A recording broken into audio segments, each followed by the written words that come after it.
take one and then follow proceedings this evening. I'll commence now with the table of contents as listed. The membership is listed here. Do we have any apologies from councillors? No, Mr. Mayor. No apologies, but I know Councillor Villala and Councillor Curtis are just running a fraction late. I think we all know where they are. Yep. Item 3, disclosures of conflicts of interest. Any conflicts of interest from councillors? Councillor Williams? Just covering in the draft budget, there will be a slight conflict or an interest, I should say, of resurfacing of in my street. We'll do that at 6.1, Councillor Williams. So yes, we'll note that. All right. Any other conflicts, potential conflicts, councillors? If not, I'll move along to confirmation of minutes of the previous council meetings. Will need someone move that, please? Previous Councillor Greco and Councillor Williams. I'll put that to a vote. All those in favour? That's carried. Thank you very much. We now go to public question time, and as per agreed reforms with the assistance from local government officials before Christmas, we do have public question time listed on page 2 of tonight's agenda. We're in a process of having those reviewed, and we should hear soon as to whether we can consider public question time from the gallery, from the floor. And if we can have a little bit less noise from the gallery, that'll be good, so I can hear what's happening as well. Now, we do have some questions this evening, and I will read them out. And thanks for those who have submitted those. We have some from John Nugent from Epping. He asked 3 questions this evening. Question 1. This question was asked over 12 months ago. When will the public toilets at Doneth West be open to the general public? The toilet strategy has been released and shows no public toilets to be open at Doneth West. For information, more general public access and people train at Doneth West than the other ground, is it possible to have a public toilet open on Doneth West? We'll respond to you in detail. We'll take that question on notice. Another question which has been submitted by John is the following.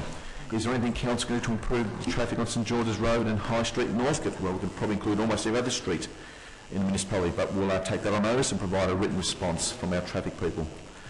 And the third question asked from John is, can you advise why the Keilor Park Stars Junior Football Club sporting ground fees rose from $1,470 to $1,502? Why has the cost of the fees gone up? We'll also take that on notice and provide a detailed written response. I think we already got some of these answers in previous correspondence to John. Thank you very much. Is that the bulk of our questions? Okay, well, that's it for question time. And we'll keep councillors updated as to responses from the Minister's office in relation to question times from the gallery. And can I welcome some of the latecomers who have joined us this evening? Thank you very much, to observe, no doubt.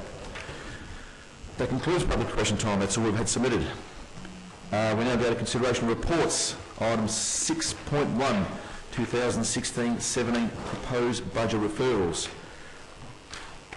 Now, in relation to this, I'll need to ask each councillor individually if they have any conflicts with line items in the draft budget. Each conflict will be dealt with individually then, and if the council has more than one conflict, then they can be dealt with together.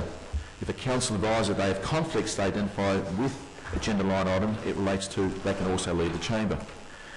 Council will discuss that particular item and ask for a move and seconder and will put it to a vote. The council can then return to the chamber. That's covered, I think. All right, so people are aware of that. So we're now doing 6.1. If there are any councillors with conflicts on this one. Councillor Williams, you might have indicated before. Yeah. Freer Street resurfacing. Yes.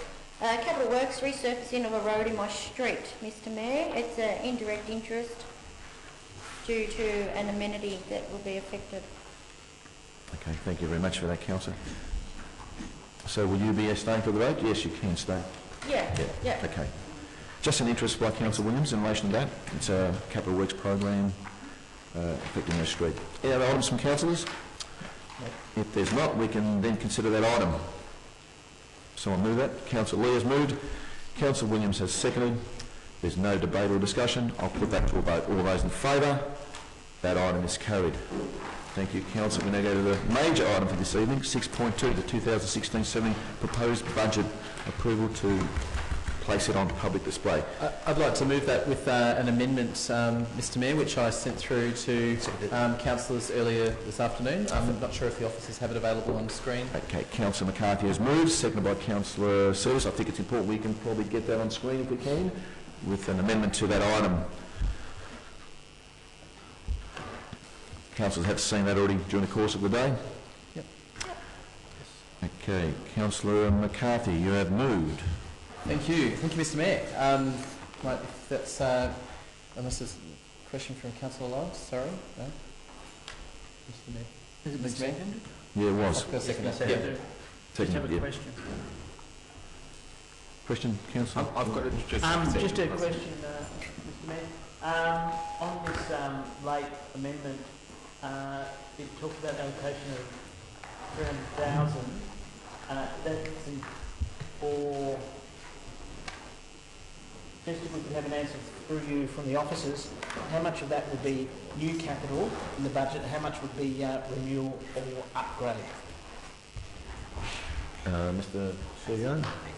Just observing that and possible to say that, Mr. Cater.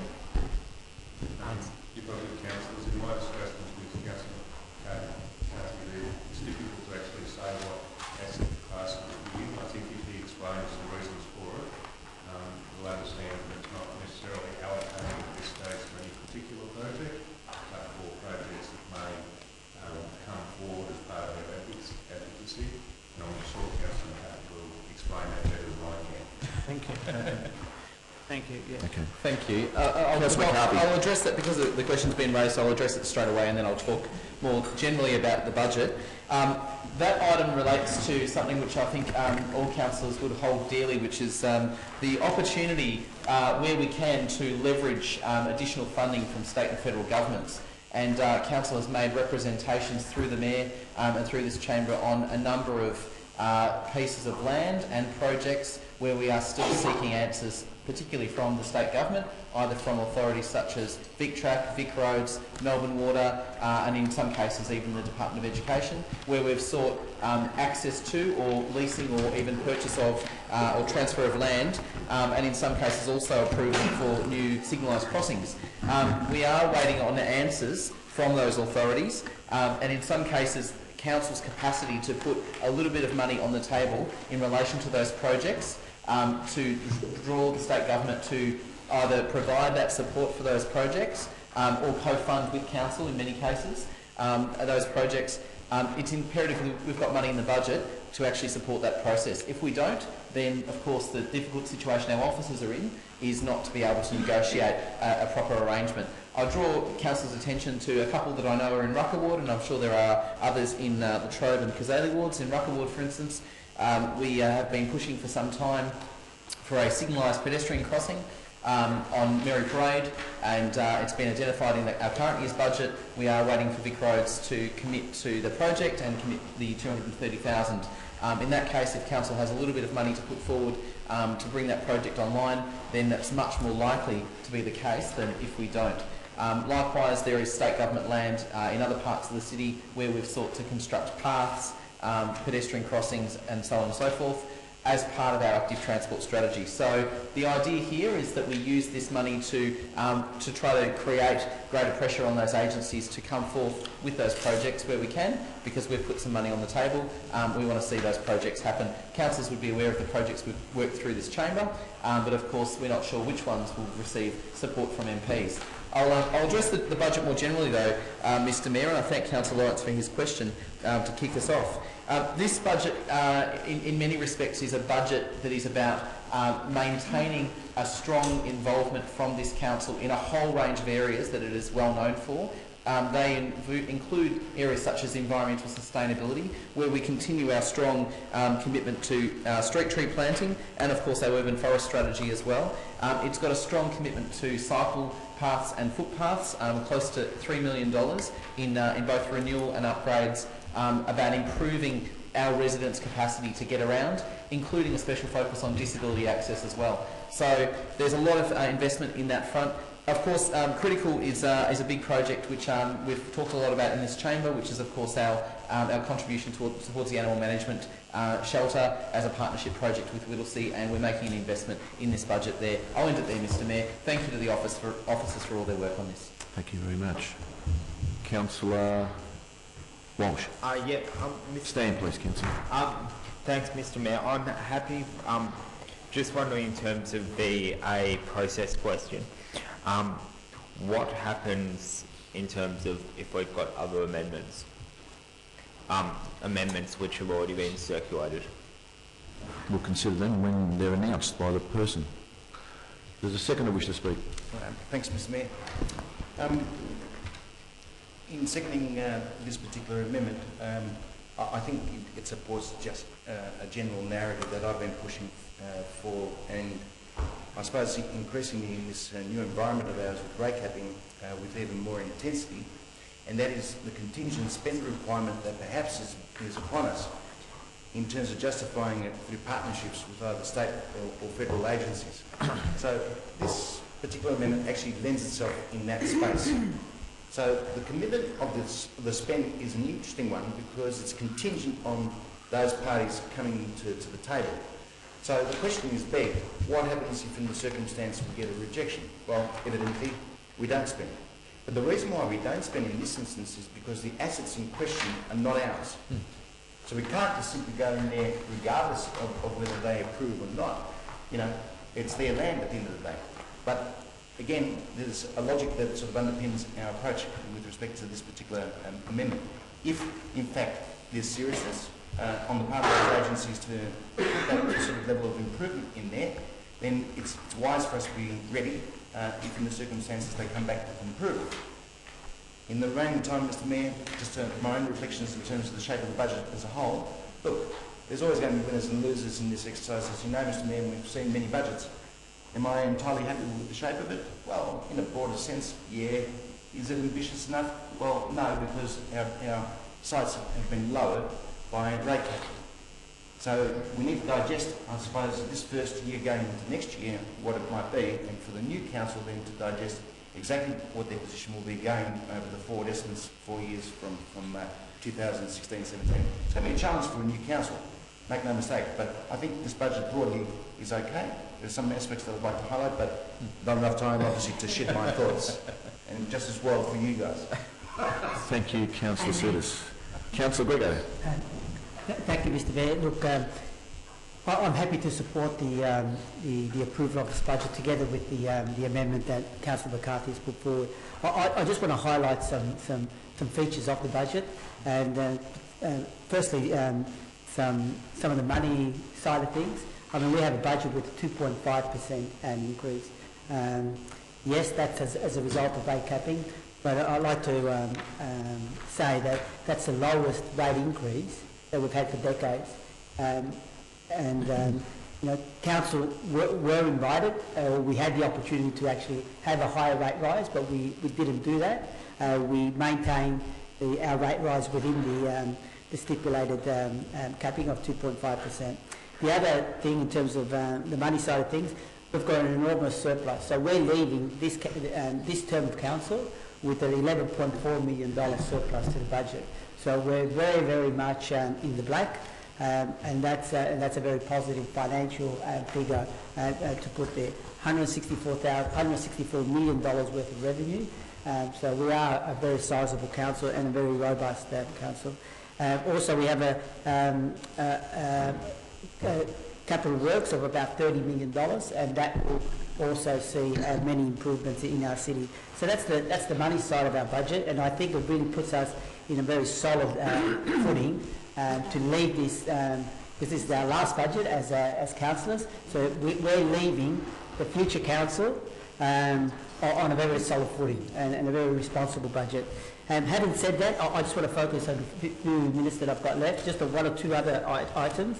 I think it's worthy to note that notwithstanding the rate capping, this council still has the largest aged care services of any other council in the state of Victoria, and we should be very proud of that.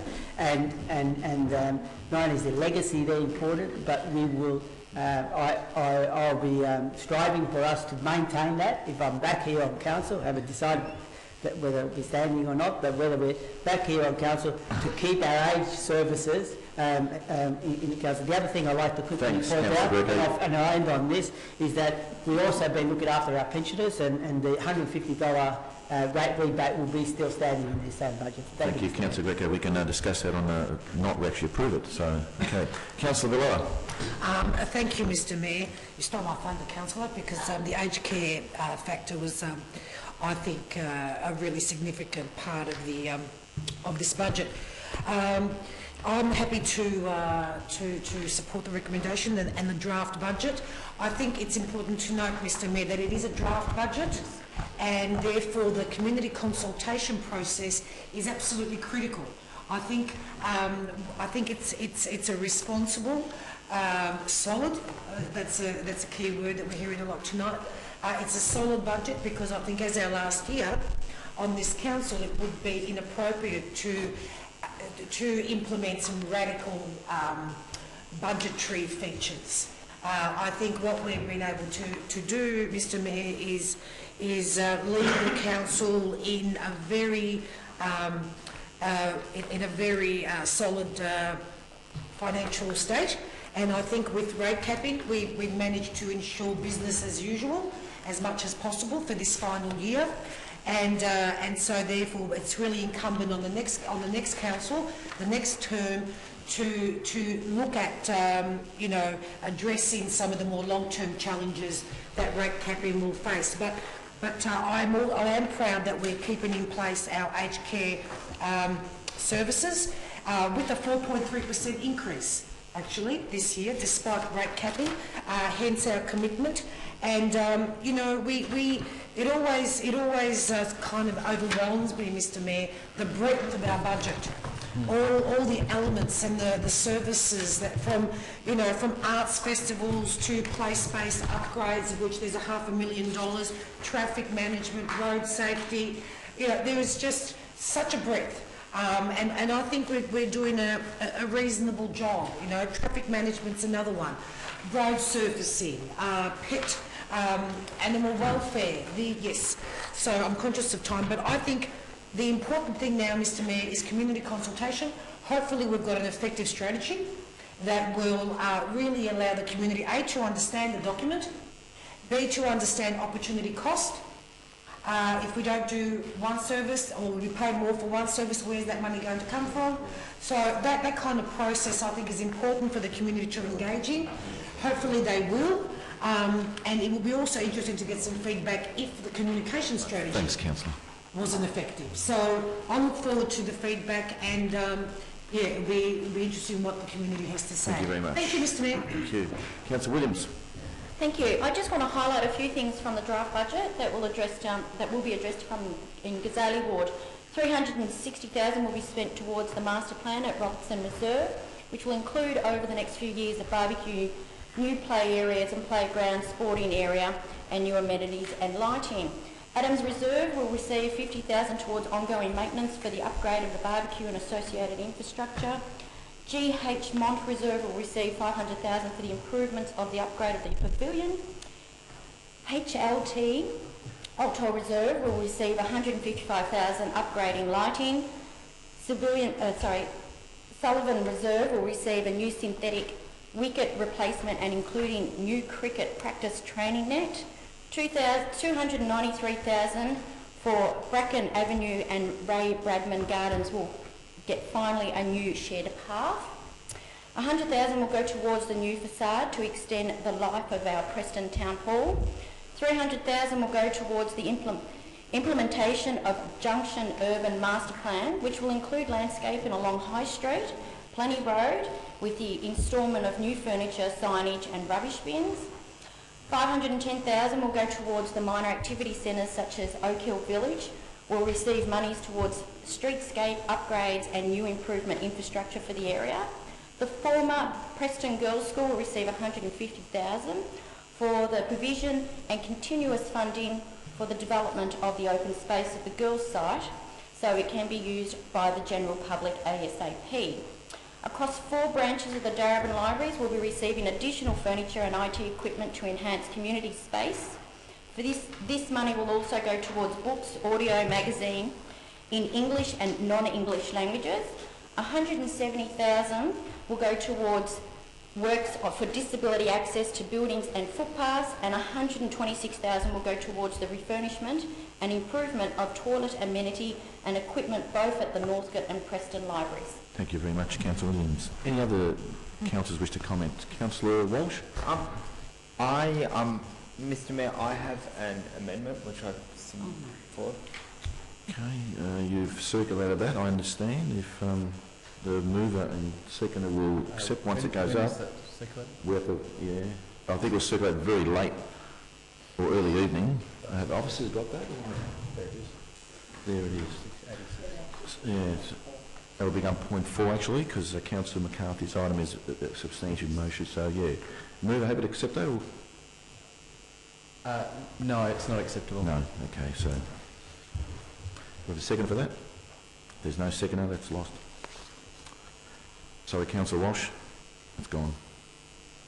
You wish to speak now to the item? Yep. Not to this particular item, the substantive motion in general. Okay, yep. Look, I will speak. I'll speak for the budget.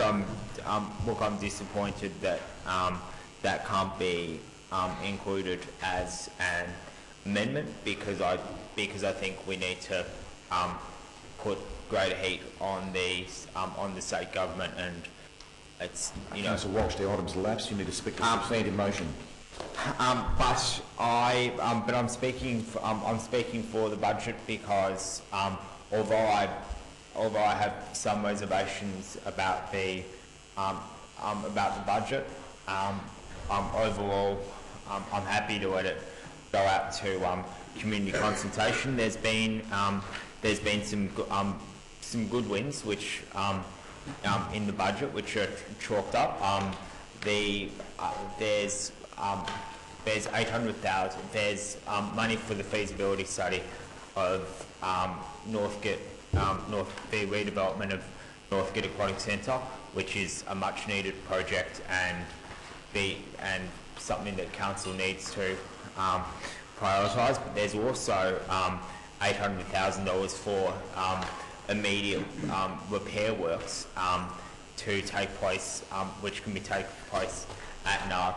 You know, hopefully things like the change rooms can be fixed up there, which will go some of the way to assist in the situation at Northcote Aquatic Centre. There's also money in it for improvements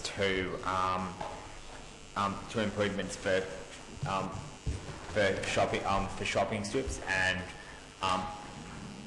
to assist traders associations. This is of course just a draft budget, and the council will I'm sure make further amendments, and look forward to hearing the community's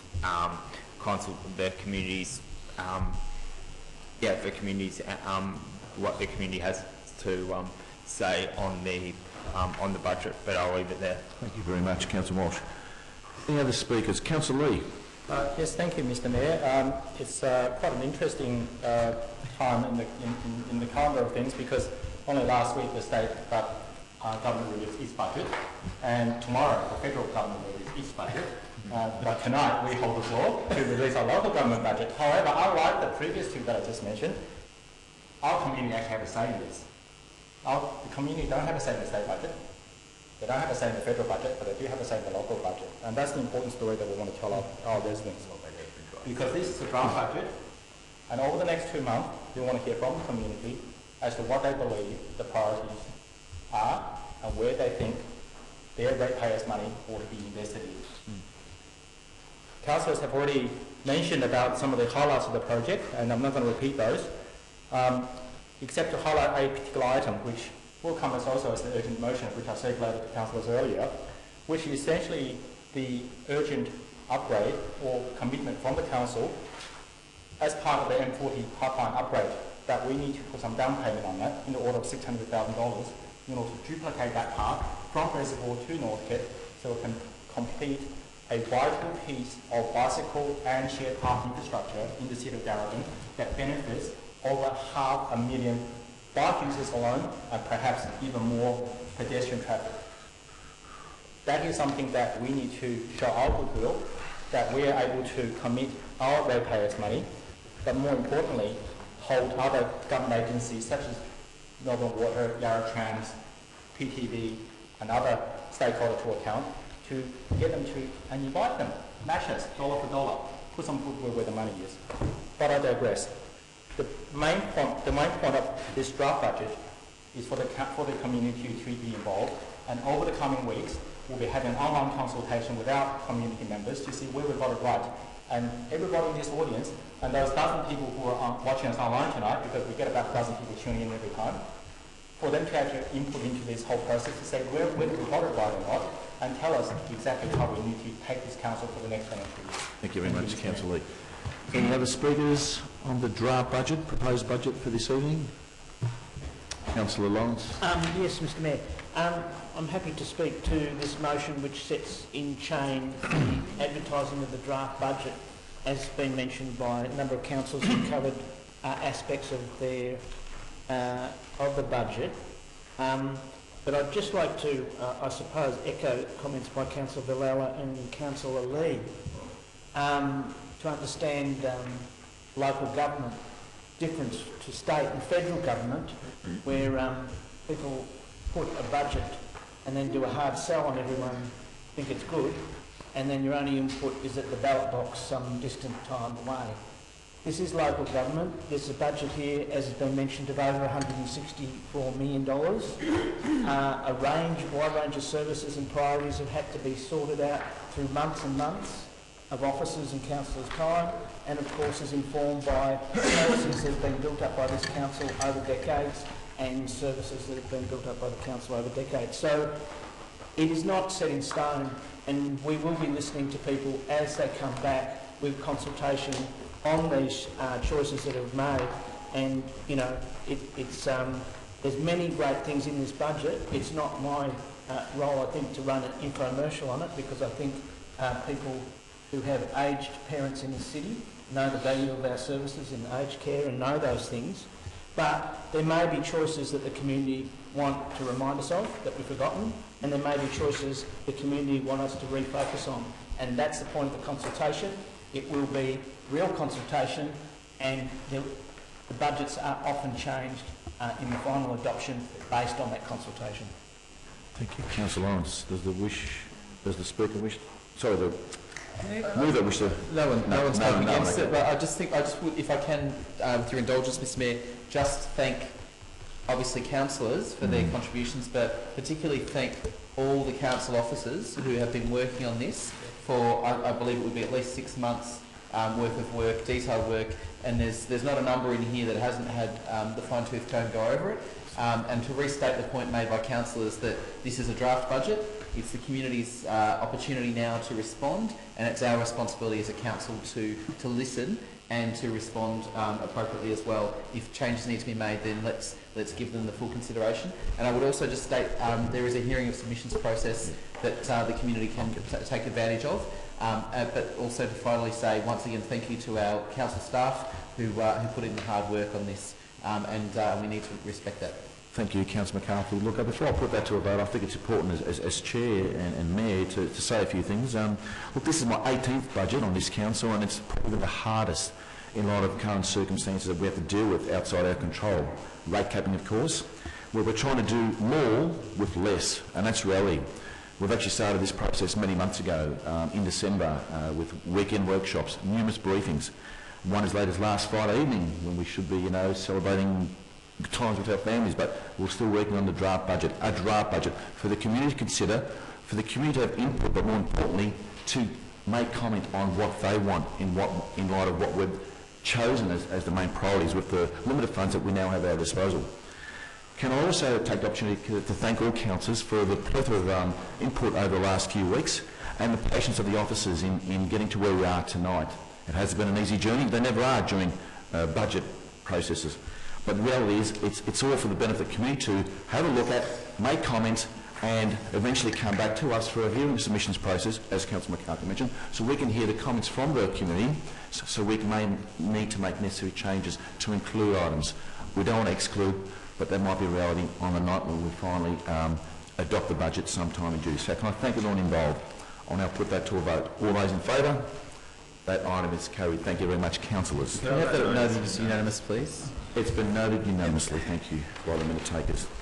Next item for consideration is our 6.3 Monuments and Memorials Policy, a proposal to erect a memorial to William Ruthven BC at Ruthven Reserve. Move Councillor Lee, second Councillor Williams. Councillor Lee.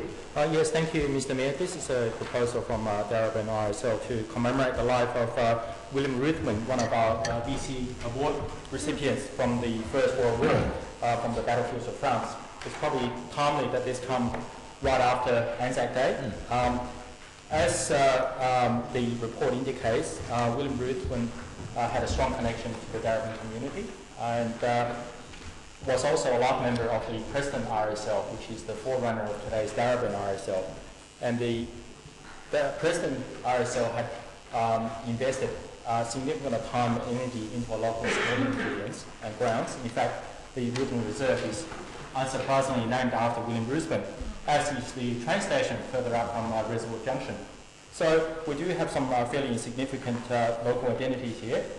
This memorial seeks to commemorate the life of William Ruthven and also provide a bit of history and context as to his achievements, both as part of the BC investiture, but also as part of his life after the war. And I do want to thank the Darebin RSL and his predecessor, the Preston RSL, for working with Council on achieving, commemorating and celebrating the life of William Ruthven. And as reports note, we're adopting this in principle and we'll be receiving a detailed report on this in the near future. And hopefully it will be a permanent memorial for William Ruthven in days to come. Thank you, Mr. Thank you, Councillor Lee. Councillor Williams, anything further to add? A very outstanding soldier that was injured a numerous amount of times, and he came back fighting. I believe he fought in both wars, 1 and 2 from memory, but in saying that, he's definitely very much remembered here in Darebin, and I think it's only appropriate that we actually do something that's a bit more, that connects to him. So a statue of him would be, I think, a great honour, not only to his family, but to Darebin. Thank you very much, Councillor Williams. If there's no further debate, I'll put that to Councillor Walsh. I'm speaking in favour of this because I think it's important to recognise the contribution of William Ruthven, who has, of course, as Councillor Lee said, very fitting coming after Anzac Day, which is obviously such an important commemoration and acknowledging paying sacrifice to the work of and bravery of William Ruthven, who of course won a Victoria Cross, which is the I believe it's the highest honour which a soldier in a Commonwealth realm army can win. So it's so that's obviously a very high honour, but it doesn't just acknowledge William Ruthven himself. It goes to it places as a reminder of the sacrifice that soldiers in Darebin have, the sacrifice that they have made. So that's why I think it's also important to acknowledge it, Mr. Mayor. Thank you very much, Councillor Walsh. If there's no further debate, I'll put that to a vote. All those in favour? That's carried. I'm sure that'll make the Darebin RSL, the former Preston RSL, very No, happy. I note that as unanimous. Unanimous. We'll note that, yes, in light of the fact that the Preston RSL and our Darebin were responsible for contributing to the pavilion, which was built there in the 50s and 60s, and also named after William Ruthven, who has had a long association with Preston, now Darebin. Next item of consideration is number 7, consideration of responses to notices of motions. We don't have any there, so we'll go to item 8. Notices of motion, the first one being promoting greater interfaith understanding with school visits to the Islamic Museum, from Councillor Lawrence. I'm happy to second that. Councillor Lawrence has moved, Councillor Greco has seconded. Councillor Lawrence. Yes, Mr Mayor. I'll be seconded, sorry, with an amendment. Amendment? After Councillor Lawrence speaks, I'll... Okay, Councillor Lawrence. Look, this motion was prompted by a visit I had recently to the museum. I have been visiting the museum during its construction and during previous times as well. But while discussing things with the management at the museum, at the Islamic Museum, they pointed out that they'd only had 3 schools from the Darebin area, which has 40 schools, actually visited. And they obviously have a steady stream of visits from the western suburbs and from the southeast and from the eastern suburbs. So this fits into a strategy of council that the council is developing in relation to cultural tourism, and this is quite a unique institution in Australia. It's one that people of Muslim heritage and people of non-Muslim heritage should all visit, because it gives a context to Islam both in global context and also in the Australian local context. And it really shapes a different kind of conversation, because unfortunately our conversations on this faith are often influenced by overseas stuff that streams in, and this is very much located in the communities here. So it is something that we should be promoting for greater interfaith understanding, and a very simple way the council can do it is by encouraging and communicating with our school communities about this asset. Thank you, Councillor Lawrence. Councillor Greco, you had Thank you, an Mr Mayor. I have a very small amendment, and I hope that Councillor Lawrence would agree with one additional point. It's just been circulated now, so councillors can look at the screen to have a look at what it is. Yes, excellent. Yeah. Thank you. Look, I won't cover the ground that Councillor Lawrence has covered, and I'm glad that this has been brought to the council's attention.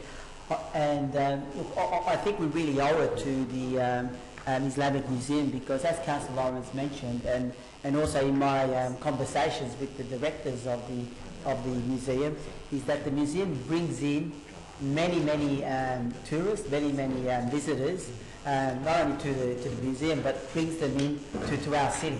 So I think we owe it to the museum also to provide what assistance we can through either the council's interfaith advisory committee, or even more particularly through our interfaith officer to assist a future proposed student excursion program.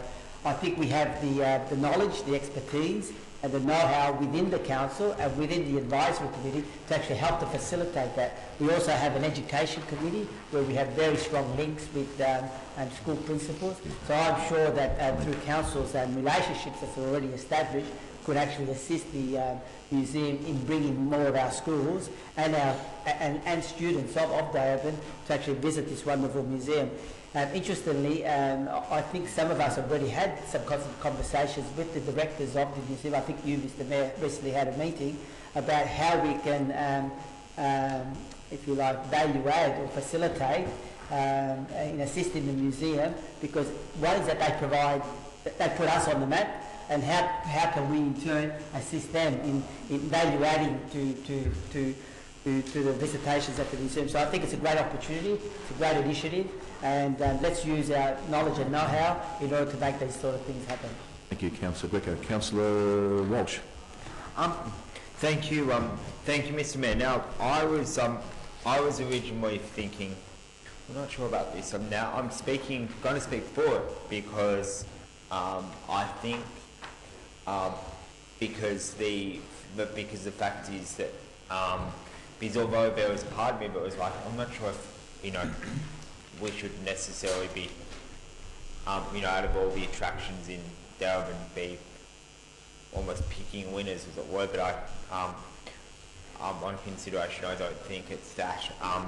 But I'm speaking for this because I think that the Islamic Museum does put Darebin on the map, and particularly when I've heard there are only 2 school groups have visited in Darebin, I think that it is certainly worthwhile this, and given in light with there have been high profile visits, obviously. I know that the past 2 sitting prime ministers, or the 2 sitting prime ministers that have been in office since the Darebin Museum have visited it, and was opened by the then been visited by both treasurers as well, and also it does highlight the Councillor Lawrence mentioned the motions about this faith are often guided by stuff overseas, but it does highlight, the Islamic Museum does in many ways highlight the I'll be almost done. Does highlight the contribution that Islamic Australia has made. For example, former chair of the board is Ahmed Fahour, who, as we all know, is the CEO of Australia Post. Thank you very much, Councillor Walsh. Councillor Lee. Thank you, Mr. Mayor. It's a very timely motion, and congratulate Councillor Lawrence for bringing this forward. Having visited the Islamic Museum, I was reminded of some of the learnings that I should have taken in high school, in particular. I noticed that we've got some scouts here in our audience tonight that have taken this museum and earned themselves a scientific badge or even a religious badge. The point is, Islam has made many great contributions to the world that we know today. The branch of algebra in mathematics originated in the Middle East, in the nation of Islam. Modern branches of astronomy started in Islamic countries because they had strict adherence in terms of the prayer times with sunrise and sunset. So it's important for them to deduct when the exact times of sunrise and sunset so as to match their prayer times. The very important Renaissance in Europe has its origins back in Islam, because what happened is that the fall of Constantinople after the Crusades triggered a whole influx of ex-Crusaders from the Middle East, from Jerusalem, back to Europe. And when they went back to Europe after the fall of Constantinople, they brought back with them all the modern sciences that were in existence in the Middle East, which in turn triggered the Renaissance in Europe. So these are the historical facts that I wish I learned when I was in high school. And I wish that these are the learnings that our students will be able to undertake when they enter the exam. Thank you, Councillor Lee. Any other comments from Councillor McCarthy? I think there's just a word missing from the motion, which after Darebin probably has area in the first point, just so that it makes sense. Yep.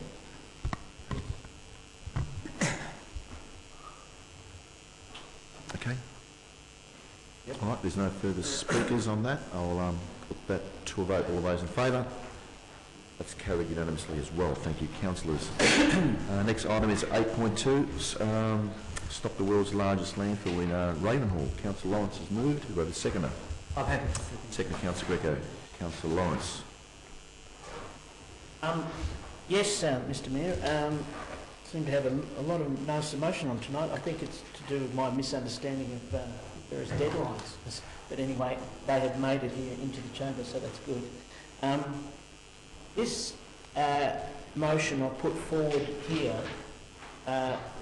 relates to something that is a substantive matter for local government, which is the dealing with hard waste, the dealing with recycling, and the dealing with the future of how our community is going to manage its waste. It's something that obviously local government's been grappling with for a long time, and it's where we've developed metro-wide approaches and where we were embraced higher landfill charges from previous state governments, going back 6 years ago, 7 years ago, on the proviso that those higher landfill charges would trigger a development of new technology, new markets, new techniques to actually do away with landfill.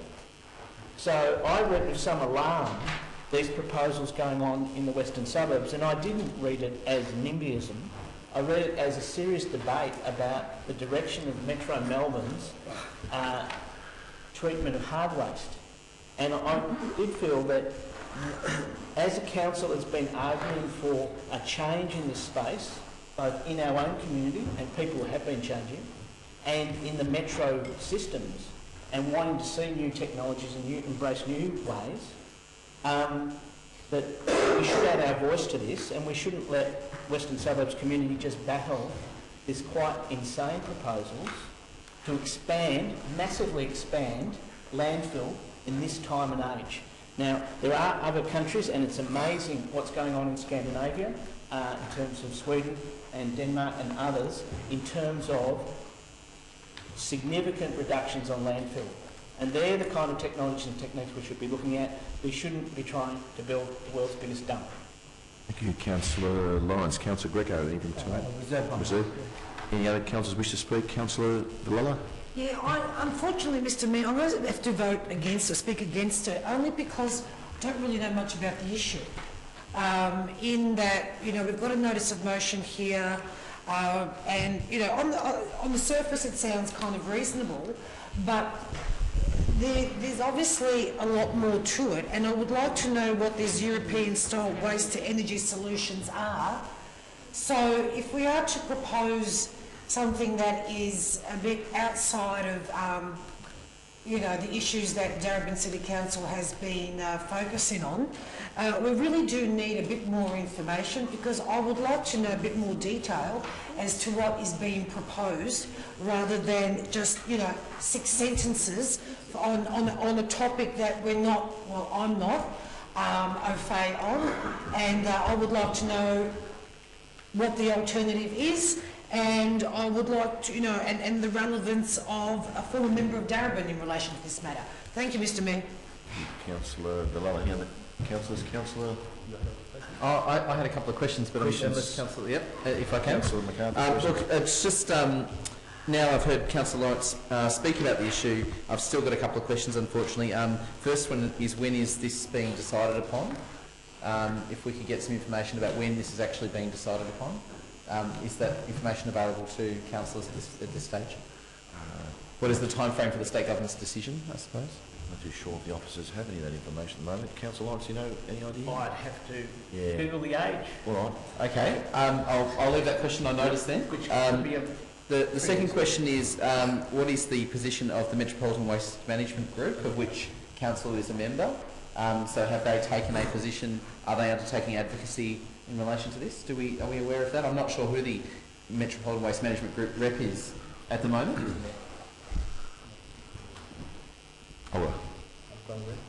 Yes. Yep, I'm the rep. I'm happy to find out. All right. So we can get some information about that. Thank you. I've just got a couple more questions, if I can.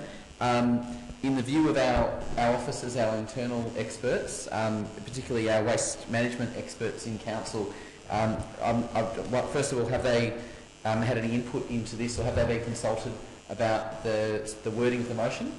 If we can get some information about that. Okay.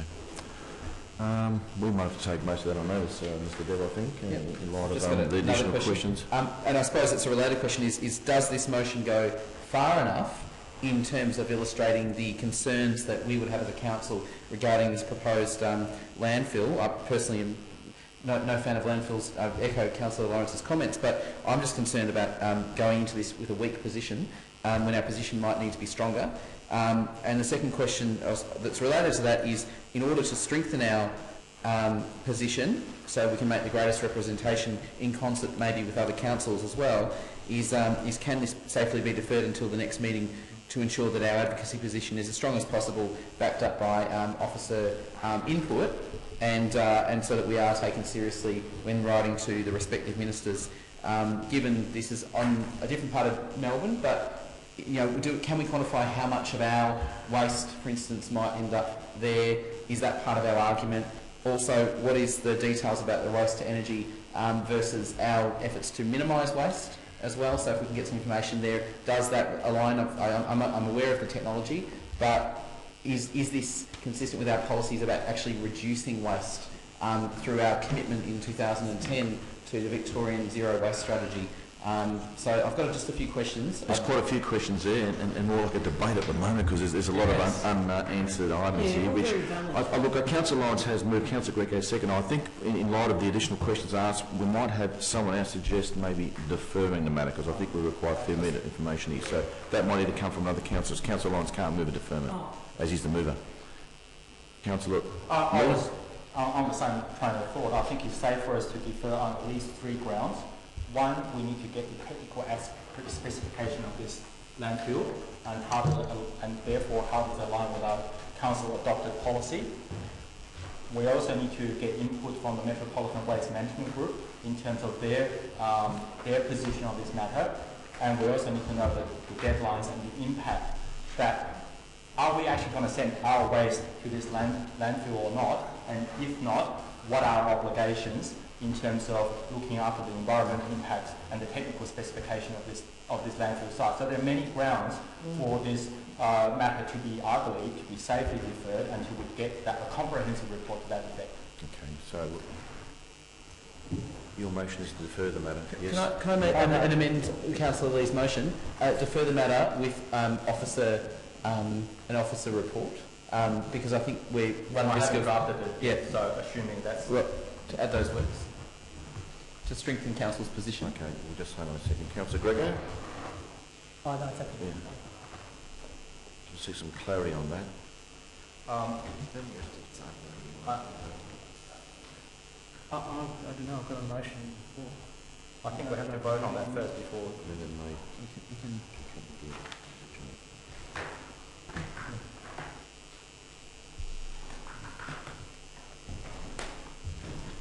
We can defer it as is, or we can actually make an alternative motion to include some other items. Mr. Mayor, given that I was the seconder and I haven't spoken yet, could I then second the motion, but with an amendment which would include the deferral?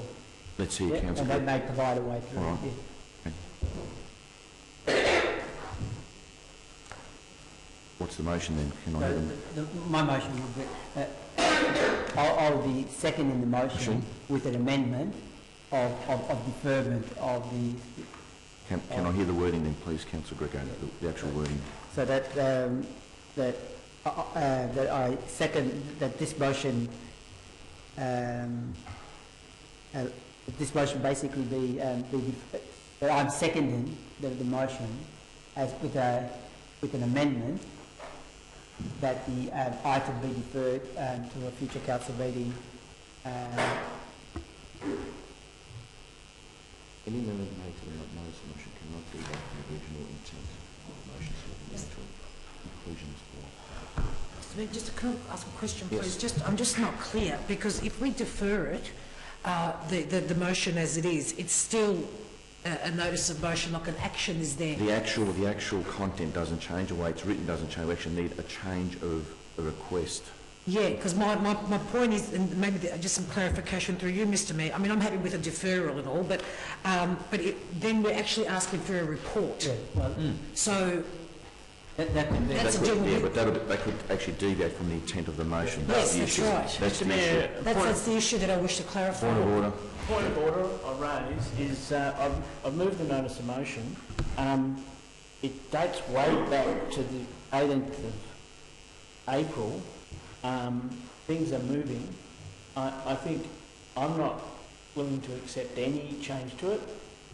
Even vote it down and, bring your own notices of motion and do your own thing, because it's getting far too complex to do an education for councillors on waste management. Okay, Mr. Mayor, as the seconder, just picking up on what Councillor Valero said, I'm happy to second this motion, seeking a report from council if Councillor Lawrence is happy with that, then... It deviates from the Okay, intent. it deviates, It then can't be done. I would withdraw my second. Second, withdrawn. Councillor Lee, did you want to add? Procedurally, I need some guidance from my officers, but I believe we do need to vote on the notice of motion. But I do have prepared an alternate motion or an alternate suggestion, which I'm happy to read out, but we need to go through the right procedures without advising my officers. But I have written out an alternate motion. But, Mr Member, procedurally, I've withdrawn as the second, based on what I've heard here tonight. Happy with the substance of it, but I would need more information. So I've withdrawn. All right. Councillor Greco has withdrawn seconding the motion. We have Councillor Lawrence moving it. If there's no seconder, the motion will lapse. So there's no need for an alternate motion then? That's right. You want a seconder for it? Okay. If there's no seconder, that motion has lapsed and therefore will not be dealt with. Okay. That concludes item 8.2. We now go to 8.3. Greater Creswell Forest Land Management and Wildlife Protection Planning to protect the health and welfare of local kangaroo populations. Have a mover, Councillor Lawrence. Have a seconder, please. I'll second it for the purposes of the debate. Thank you, Councillor McCarthy. Councillor Lawrence, you have the floor as mover. Yes, Mr Mayor, thank you. And let's see if we go better with animal conservation. The recycling. Let's concentrate on the item, please, Councillor. So, I've been involved in discussions with Springthorpe community for some time, and I was looking at it dates back to 2014, in the need for a more linked up ecological plan and approach to the environs around Springthorpe, which of course include the bushlands inside the Latrobe Uni, the golf course, which the golf course acts as a form of land management, the habitat link, and obviously Creswell Hill, which is linked through to Creswell Forest, which is on the boundary of Springthorpe. And this has been more highlighted more recently with the intent announced by the state government departments to undertake kangaroo culling. There's been a range, and also this has been heightened by announcement of Latrobe Uni to wanting to remove the golf course, which has been there since the subdivision and the tree protection plan, etc., was put in place at Springthorpe Estate, and has effectively provided part of a habitat link for those kangaroos. So one of the things that hasn't come across here is the map of the land involved.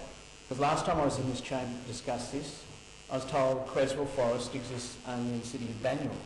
Actually, the linked up ecology and land is twice as much bushland inside Darebin that forms part of near Creswell Grange and Creswell Hill and the habitat link than there is in the actual Creswell Wildlife Park in Banyule. And obviously in terms of animal welfare, the management and provision of a habitat on our side of the boundary is very important in terms of managing those kangaroo populations going forward. So I put forward this notice of motion to the council with that regard in terms of the expressed desire of the Springthorpe community for a more comprehensive approach. Now obviously this focuses on the largest wildlife there. In fact, that area is an incredible amount of greenery, and it also links up with Bundoora Park in terms of parrot life and bird life. And I just received an email today talking about a recent study where there's a range of rare birds that are being studied in that very corner of Darebin. And again, it's because of this linked up ecology. So I'd recommend this motion to the council. Thank you, Councillor Lawrence. Councillor McCarthy, anything to add? I think Councillor Lee had a... Did you have a question? I do have a question. Question, Councillor Lee. Thank you, Mr. Mayor. I believe this issue was raised to various councillors in the past by various animal welfare concerned residents. The issue raised was that this Creswell Wildlife Reserve is under the jurisdiction of Parks Victoria or La Trobe University. Can we just get some technical clarification as to who is under the jurisdiction of this? It's just unfortunate the map I sent along hasn't gone to all councillors, and it's just unfortunate again this motion may need to lapse again because of ignorance in this chamber. Not yet. No, I just want to seek some clarification from our officers about the jurisdiction of the reserve in question. Yeah, Mr. Dev, the jurisdiction of the reserve. The reserve is with the state government. So Is to be managed by Latrobe University. Yeah, and it was offered to us and we didn't take it up, and it's with the government. With that in mind, I'll just propose a slight amendment, if agreeable by the mover and the seconder, just to point 3, officers report back to the council, and with the kangaroo population on June 2016, just put down in consultation with relevant authorities. I'm going to leave it open because the question of authorities are in question. So, but we do need to consult with the relevant authority on this. We can't just do it on our own without that input. So can I hear that wording again for the Just benefit of The stakeholders would be the golf club, the Latrobe Uni, and obviously the departments, the relevant departments. So the state government, Latrobe Uni had bought the Habitat link, the golf course for the price of apparently 3 residential blocks many years ago, and had bought it for that peppercorn rate because of its role as an ecological piece of land. Thanks. We'll just need a wording from Councillor So Lee. the wording for the is in minutes taken. consultation with relevant stakeholders at the end of June 2016 on point 3. Can I do that? Yep. Okay, thanks. Councillor Greco first. Yeah, Mr. Mayor, look, I want to suggest a possible amendment for Councillor Lawrence, and I'm sorry I don't have the wording, but it's just a few word changes. That in point 3, where it says officers report back to council, I think it should be worded as officers report back to council on the feasibility of a health and welfare plan to assist in the preserving the kangaroo population on the 6th of June. So basically removing the words with an outline and replacing those words with on the feasibility. And the second small change is that the following sentence where it says furthermore, it should read furthermore the report should include but not limited to those dot points. Essentially what that does, Mr. Mayor, is that it comes back to council on the feasibility of setting something up like this. We look at all those factors with about stakeholders, whose land it is, whether we can do anything there or not, and things like that. And then once we get all that information, we're in a better position then to determine the direction. Councillor Lawrence is happy with that? Happy with that? Yeah. And if I can, and sorry, Mr. Mayor, Speak just for to tidy this up a bit because it's a bit sort of the last add in a further dot point under 3, which says, and I'll give the wording to our officers. They're also looking at, as a further dot point, options for sourcing state government funds to support the proposed local kangaroo protection plan. Yes. Because of the state government handling this, it may not be our responsibility. So the option may be that we put this as a proposal to the state government for them to set something up to protect these kangaroos. Yep. Yes. Councillor Villar. Mr. Mayor, I'm sorry, I'm speaking against this. I'm speaking against this because we've just moved the draft budget, and we're talking about rate capping, and we're talking about needing to be, really careful with our monies. We've also talked about, the implication of cost shifting from the state government. Now, what we're doing here, Mr. Mayor, is basically saying, well, it's not our land, it's the state government, but we should be looking at, investing resources in developing a welfare plan, a health and welfare plan. I think I would be happy to support it if it meant advocating the state government to get behind this and put in the resources into it. But the way this reads, Mr. Mayor, there's a report, there's no money is attached to it, but there's a report that's basically saying council does it all. And, any required updating of current planning zones and Darebin MSS. That's a lot of work. I really think that, again, maybe a report on but I think advocacy is the key here, rather than council taking this on board as if it's our responsibility, because I don't think it is. And we've got to be very careful, Mr. Mayor. We've got to be very careful where we actually invest. We've got to invest residents' resources, in areas that we know is council responsibility, pure and simple. This is state, it's complicated, we should be approaching it as it is and advocate maybe, together with the community groups that are involved.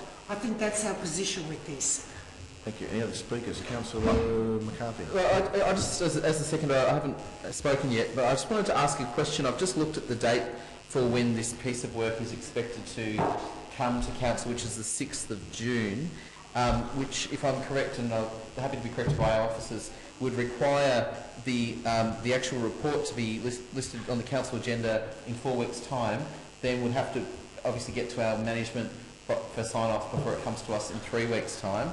I'm just a little bit concerned about the time frame, and I would ask whether Councillor Lawrence gives some consideration as the mover, or maybe on advice of management here, to actually setting us up for success rather than failure on this one if it does succeed, because I'm just concerned about the time frame. Can we get some advice, please, on that? Change it as soon as possible. Councillor? Yes, happy to have that. Change it as soon as possible instead of a deadline of 6th of June, as soon as possible. Okay, thank you, Councillor. Thank you. On that basis, I'm happy to speak to second the motion. I think it has merits. I have had the experience of speaking with Springthorpe residents about the exact issues that Councillor Lawrence has outlined. I'm in two minds about what role we should play in this regard, because I don't think we should allow La Trobe University or Parks Victoria to get off the hook on this, and this is the important work. I would like to think that there would also be some engagement with the local member, Colin Brooks, who is not only obviously the member for Bundoora, but is also the I believe the parliamentary secretary to the Premier, and obviously he's in a key position of influence in the government in relation to a whole range of matters, and I'd like to think also in his own backyard. So I'd like to hope that he's on board, and perhaps this is an issue that we could list for consultation with Mr Brooks at our government briefing when it's rescheduled. Obviously there's an issue there, and it's a serious issue, and it needs to be taken very seriously.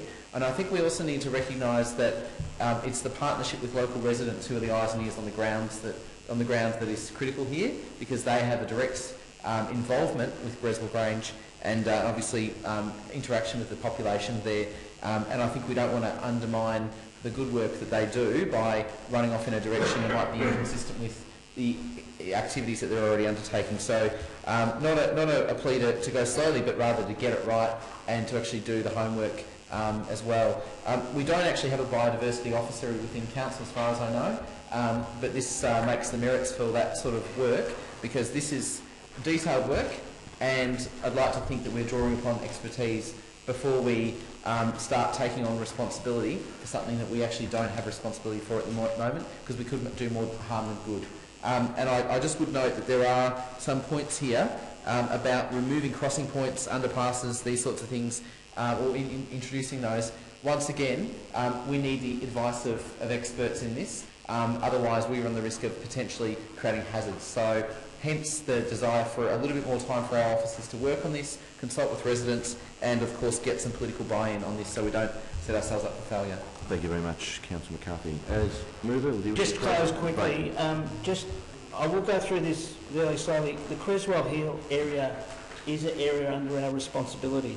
The bush and habitat link on the McLeod side of Springthorpe is an area under our responsibility. We currently carry out fire burns and land management there.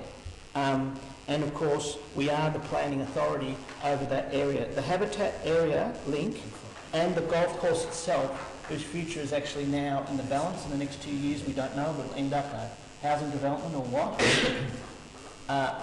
If the owners come and ask for a rezoning, that again is something where we can work with stakeholders and influence the management, because it directly interfaces with the Creswell Grange Lakes area. Again, these are all areas that linked up land, in ecological land, where we are the landowner in all these parts that link up together, and we're the key in this area. Now, obviously the Creswell Wildlife Park itself is in Banyuwan under state control, which we know about. But with the university bushland area, and it's a pity the map wasn't forwarded to councillors, because I actually gone to some time to go through the planning map and indicate the three main landowners. The university bushland, along with the habitat link and the golf course and now Creswell Hill, is actually a size twice the size of the wildlife forest next door in Banyule. So obviously the impact of protecting kangaroos can be greatly influenced by the management of this land. Thank you, Councillor Lawrence. That closes the debate. I'll put that to a vote. All those in favour? Those against? That item is carried. Thank you, councillors. That concludes our notices of motion. We now go to item 9, urgent business. Mr. CEO, urgent business. Yeah, Mr. Mayor, I have received and approved one urgent business from Councillor Lawrence. Just a few minutes back, I received another urgent business from Councillor Lee. I'd like to explain a couple of issues on that for the sake of, normally, you know, when the urgent business is submitted before the meeting, I'll have an opportunity to talk to a councillor and resolve a number of things, but here, unfortunately, you know, just presented to me, but today it was presented. It is about a notice of motion related to M40 project in St. George's Road, and it raises 3 issues. Allocate 600k for widening of the shared path, bike path. Right to parliamentarian and other stakeholders for finance for the next 2 financial years to this project related investment. Third item is presenting the master plan, presumably by the Melbourne Water. The number 1 issue, the allocate the 600k for widening of the path, has already happened, so we can't refer it again. Other 2 items are now, we have been told, as we discussed in the briefing, that the Melbourne Water will not start implementing or doing anything before June. So we have in the May 26th meeting, if this is put as a notice of motion for the 16th of May, other 2 matters can be put together. It's clearly the local law says, doesn't give me any option other than only then, if cannot be safely and conveniently be deferred until the next ordinary meeting, I can accept. That's my view, but the council will decide otherwise.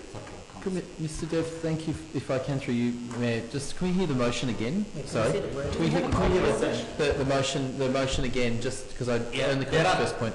3 major. It's a pretty long motion, but I summarized into 3 parts. One is refer 600k to the capital works budget 16-17 for partial funding of the duplication of the pathway, which we have already done through a proposed budget today, so we can't refer it again. The other second item, key item, is to write to the Mayor, to write to the parliamentarians, relevant ministers, requesting funding, joint funding for the project related to other works over next 2 financial years. Third item is the council be presented with a comprehensive vision and master plan for shared path and other map.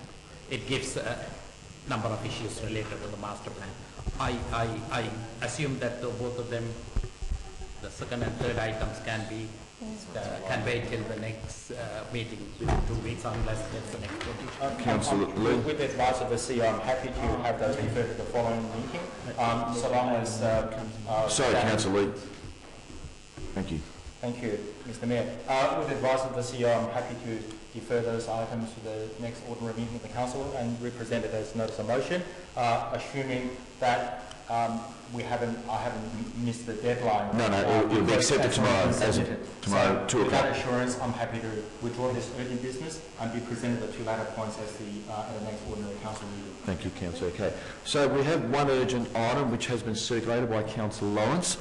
I now will request Council to consider this urgent item.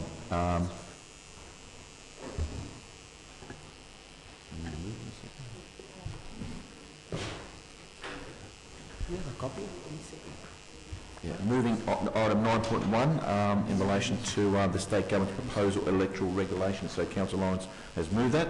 It was circulated today. Can we just get clarification just from the CEO's comments just before?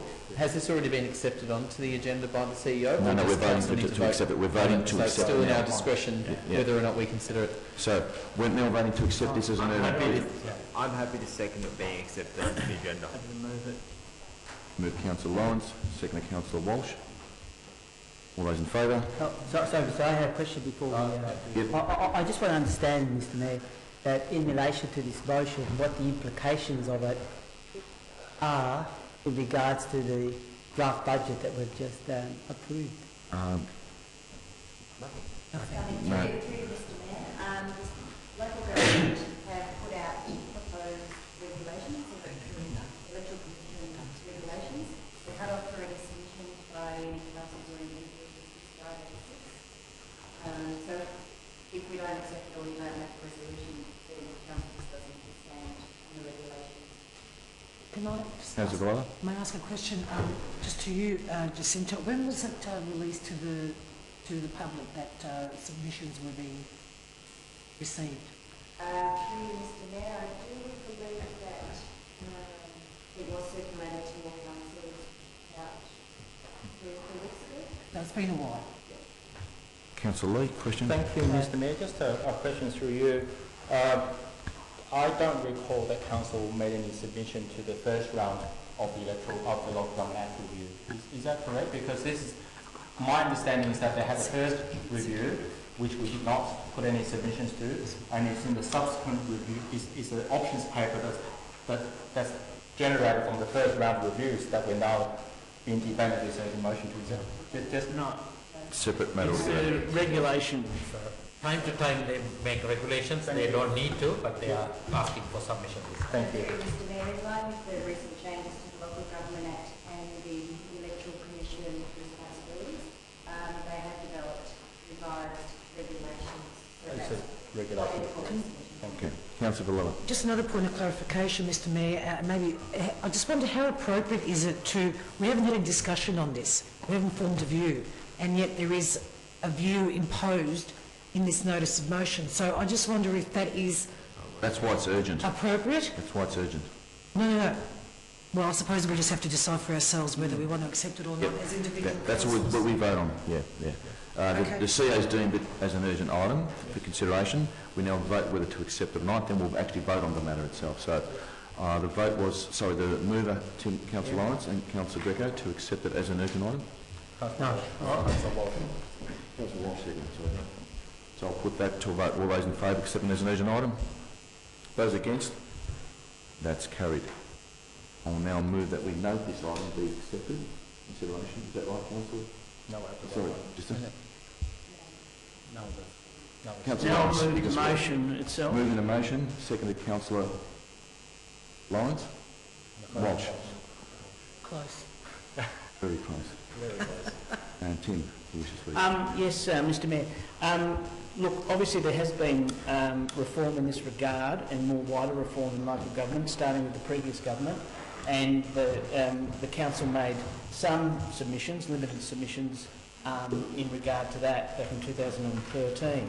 Since then we've been changed government and there's been a range of papers given on reform of local government, including the conduct of elections. This matter is being raised in recent times because it's a change to the regulation. So while the previous reviews, some of them expressed even wider reform of the actual voting system, the government hasn't gone that way, but that has made a regulatory change to not include the preference flow in the how to vote card. So obviously I've formed a view which I bring to the council, and that view is shared by a number of people in MAV and has been pursued by some councils. But I'm certainly not forcing views on other councillors because some people think optional preferential would be a better system, so quite different. But the concern at the moment is that they haven't opted for optional preferential, which would allow and stop informal voting. They've actually still kept with an exhaustive preferential system, but just simply won't give the preference instructions with the booklet. Now, obviously with the attendance voting in other cities, there will be instructions given at attendance at polling booths, but within a postal system, which is the majority, the vast majority in Victoria, the regulation will take away those preferences. Now, I've looked through that and, noted the points of concern, and obviously the timeline's fairly tight, and it's really for the council to consider whether those points of concern are valid and whether in fact not having preferences in the booklets is a big deal at all. But I had enough concern raised to bring it here. Councillor Walsh, second.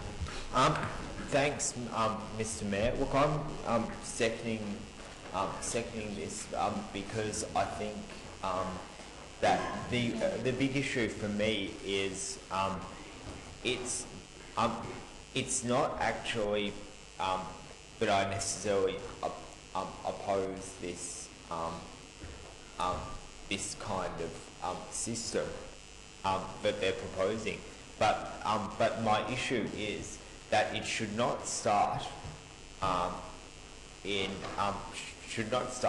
for the 2016 elections, because councils have already made submissions and decided on the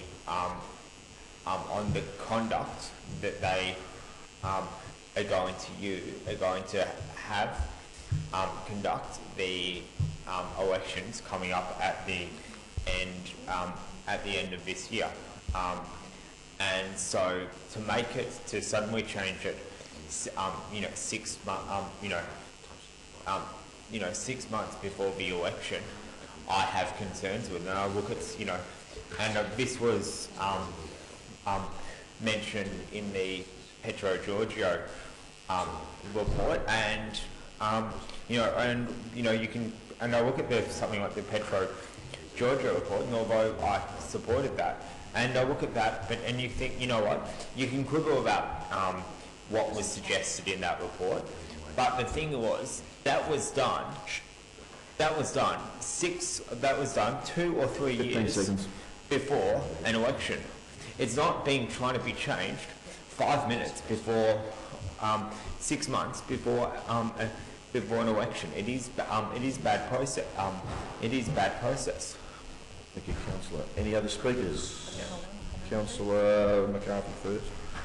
Look, I'll speak against this, and I'll speak against this on a couple of grounds. I think Councillor Lawrence has written his submission, and I think that's what it should be, Councillor Lawrence's submission, because it is a strong submission of Councillor Lawrence's perspective. But I think it is premature for this council to adopt these 10 points, as well worded as they might be, when firstly, council has not discussed this. Secondly, I think it makes a number of assumptions which I believe are inconsistent with our policies. First of which I would like to point out, and it's in the first opening section there, I actually think is potentially and could be deemed as being offensive to some members of our community to suggest that they need to be told how to fill out a ballot paper, when in fact I would like to think that people who speak a language other than English receive their ballot paper and the information in their pack and advised in language, whatever language it might be, you need to fill out all the boxes in order for your vote to be valid. They don't need to be told who they need to vote for. They need to make that choice of themselves. That is the democratic process. So I find the first point a little bit offensive, and I think it could be found to be offensive by those residents, and I think we need to be very careful about making those sorts of statements. The second point, and I think this is important, is that what leads to an increase in informal and spoilt ballots is actually the sheer number of candidates on a ballot paper, and this reform is designed to actually minimise the amount of dummy candidates that are thrown into electoral contests. We just had to see the doubling of the field in Rucker Ward in 2012 compared to 2008, and a doubling of the informal vote in parity. We need to look at some of our suburban and regional friends to see the variation and the spikes that you see in informal voting as a result of lots of candidates who are not necessarily there for the right reasons. But lastly, I'd like to point out that the rationale for this reform is clear, and that is that the VEC and therefore the ratepayers should not be subsidising the electoral costs of candidates. Thank you, Councillor McCarthy. Councillor Seeders. Thanks, Mr Mayor. What can I say to that emotive approach by Councillor McCarthy? Look, a lot of the points that he makes... For or against? I'm speaking in favour. We've had now several elections in which a pamphlet has been distributed to households in which what Councillor McCarthy is talking about is exactly what's happening. Taxpayers, perhaps even ourselves more appropriately in terms of the contract nature of the elections through the VEC, have in fact used the booklet in order to support various candidates in their pitch to get on council. That has incorporated a 100-word spiel and also their preferred how to vote intentions. I can't see why it needs to change. No one's actually told me that there's any available evidence that supports the contention that through the existing arrangements you had a circumstance in which it actually assisted dummies. Because if it follows that logic, then you would have seen a collapse in the rate of informal votes. Now we know that this happened relative to participation because people are actually sitting in their homes. The fact that they've got an informal rate makes me think they're not dummies. It's a deliberative choice in many respects. Because how can you get it wrong? You've got the information there, it's in various languages, and of course, according to past practice, you fill from whatever number of candidates there are till the end. It's not the requisite number of candidate positions to be filled. So I think it's a turkey that we've got people who are still making mistakes. These are deliberate choices. But you don't want to have a circumstance in which older migrant people who actually avail themselves of a direction fail to do so and follow a European voting model by simply putting a 1, because that's what might happen. 15 seconds. Asking candidates to say simply, vote 1 me. And I think that's the unintended consequence on the other side of this reform, and I think it's a bit overblown in terms of this dummy proposition. I mean, get over it. If you can't win, it means that you're not good enough. Thank you, Councillor Seedis. Further speakers, Councillor Valola first. Thank you, Mr. Mayor. Look, I think there's a fundamental issue here about legitimacy, and I agree with Councillor McCarthy absolutely. As individual councillors, we can all make submissions, and if that's and if those 10 points are Councillor Lawrence's position on the matter, that's fabulous. Fax them tomorrow or email them tomorrow. But I cannot say that I can't support this. There's been no consultation, and I've got my own personal views around this issue. I don't think in any other election, whether it's state or federal, does taxpayer money go towards how to vote cards. Yes, it does. The how to vote. Look how much money Thank you, councillors. How to vote usually but it's usually forked out. It's not that the government doesn't hand out how to vote cards. Up to the individual candidates. No, we're paying for our taxpayers. Individual candidates could do it. It's okay? true. I know, but individual candidates could do it, Councillor Seedis. Yeah, no, but we're We have money. Councillor Seedis, Councillor Valola has the floor, please. And no more interruptions, please. An extra 20 seconds, thanks. Thank you very much. And but the fundamental point is, Mr. Mayor, I'm a little bit sick and tired of urgent business items coming that really, put us in a situation, motion, yes, please. where a position of council is supposed to be sought, and we haven't had the proper process. So are we being held to ransom here? This is ridiculous. So I'm all for good governance. Let's have a good discussion about this. If we haven't got time as councils to have a discussion, to have a council view, then individual councils, as grown-ups, are free to put in our individual submissions. So I cannot support this, and I would like to see, Mr. Mayor, in future, more considered urgent businesses, because some of them actually aren't urgent business and more like general business items. Thank you, Mr. Mayor. Thank you, Councillor Valola. Councillor Lee, your turn. Yes, thank you, Mr. Mayor. Excuse me, Councillor Lee, when councillors are silent, we can hear each other, please. Thank you, Councillor Lee. I usually talk pretty loud anyway, so hopefully that will drown out some noises. I would like to speak against this motion. Let's be honest and frank, the era of how to vote cards is over. Beg your pardon? The era of how to vote cards is over. At the last council election, we had 18 candidates in presiding ward. 3 of them didn't even bother to put their contact details down. They didn't even have phone numbers. They didn't even have put in their 100-word blurb. They didn't even have a photograph themselves. Do you think the community is that dumb to follow their how to vote card? The community is smart enough to work out who the dummies are, judging by the genuineness of their 100-word document, judging by their actions in the community leading up to the election, and all the activity they've done for the community and on behalf of the community in the last 12, 14, 18 months or more. That how to vote card is a distraction. That how to vote card is nothing more for dummies to funnel their votes into another candidate so their preferred candidate can get elected. So the sooner we get rid of the whole vote pass, the better it is for democracy. Thank you, Mr. Mayor. Thank you, Councillor Lee. Any further speakers? Councillor Greco. Thank you, Mr. Mayor. Look, I too got strong reservations about this this motion that's been put forward for the reasons that have been said. I mean, there's been no discussion. What's been proposed there is it basically in response to the state government, which came out of a report that was commissioned by the state government in relation to looking at this whole game of our elections are conducted, particularly addressing some of our discrepancies, if you like, in our electoral system, and then offering this as the 10-point plan to the state government. I don't think does justice to what we're on about as a council. I'm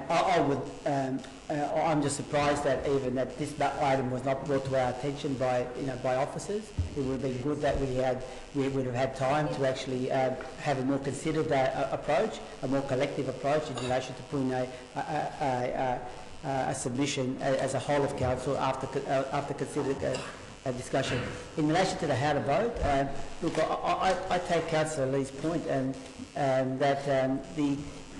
also what Councillor McCarthy said in relation to Councillor Seegers. I mean, people, migrants that have been here, that have voted here, they've been here 40, 50 years, Councillor Seegers. They haven't even voted.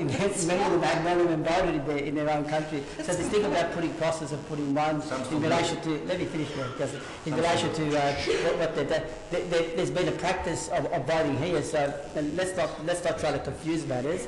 Here, the question is that we don't need to direct voters how to vote. Voting is sacrosanct, and voters should actually make their own and wise decisions. There's no further speakers. Do you wish to close the debate, Councillor Lawrence? Yes, Mr. Mayor. Look, I really thank councillors for their inputs. Over the time, there's been a number of views on electoral matters, and the council hasn't formed a view. Sorry, Councillor Lawrence. Councillor Seegers need to be quiet for a few moments. And the council hasn't formed a view, and I think even when I was mayor, we only went to a very limited extent in terms of submissions on these matters, because there is a diversity on this council and diversity of opinions. A lot of the arguments I've heard today are actually arguments against the proposal that's been put by the state government, because a lot of the arguments I've heard today are arguments for optional preferential. But what we're actually talking about, and you could put an alternative recommendation on that way, but at the moment what we've got is the government is going for exhaustive preferential without proper instructions. So it's made a camel. In regards to dummies and informals, we know it too well in the Latrobe ward. It's probably the most infamous in, I faced 12 dummies last time, infamous one in Victoria. And those of us who've standing here been elected 3 or 4 times aren't worried by these machinations here. But it is a fact that the more candidates, the more informal votes. Now, if you still leave the system of preferences to flow in and you remove the instructions so that they become ineffective, guess what you've done? Added 25% more dummies. And I guarantee in your trial board there'll be more dummies. Now, if council feels that the proposals of the state governments in terms of having preferential is okay and not having instructions, then we can submit in that way. If they feel this is wrong, as Councillor Villella said, council doesn't make any submission, vote it down. I thought it was serious enough defect to bring it here. I understand the two philosophical approaches, but if it's minimisation of dummies, you need optional preferential. Thank you, Councillor Lawrence. I'll put that to a vote. All those in favour of the recommendation, please raise your hands. Those against, that item is lost. Can I call division, please, Mr. Mayor? Those in favour of the recommendation, please stand. I name Councillor Walsh, Councillor Lawrence, Councillor Williams, Councillor Seegers. All those against, name Councillor Villella, Councillor Greco, Councillor Lee, Councillor McCarthy, Councillor Fontana. Thank you. That concludes our urgent business. Item 10, do we have any general business? No general business. No general business. Petitions. Any petitions from councillors? That concludes item 11. Item 12, records of assemblies of councillors, which is 12.1. They're listed there. Have someone move that, please? Move Councillor Lee. Seconded Councillor Walsh. All those in favour? That item is carried. Thank you, councillors. Item 13, reports by mayors and councillors. Most councillors, 8 of the 9 have submitted theirs. They'll be published with the minutes. Councillor Williams? My apologies, I forgot to put in my report, and It's here. I missed out. Most important thing that I've done this last You can fortnight put in the next one. is, I really want to put it in, is the Anzac Dawn service, because I know I won't even put it in the next one, I'll forget We'll it put it in again. this one, we'll include So it. I just want to say it verbally. Thank you, councillors. Okay. I have someone move that. All those in favour? Move councillor Villoa, seconded councillor McCarthy. All those in favour? That's carried. Thank you, councillors. I just want to raise, look, this hasn't been raised before, but it was, it happened a couple of weeks ago, and Councillor Cetus, please don't leave the chamber. No, councillor, you can leave the chamber if you like. So what's the issue? You got a question to ask? It's been 20 years since the first Darwin Council was elected, and I believe 20 years since. Councillor Walsh, not general business, not an item discussed. We don't do that. Thank you. Okay, right. We're up to item 14, consideration of reports considered confidential. We need someone to move to close the meeting. Councillor McCarthy, second Councillor Williams, all those in favour? Thank you, we have to close the meeting. Members of the gallery need to vacate the chambers for the next couple of items. They're in camera, we'll discuss them privately, so we'll join you with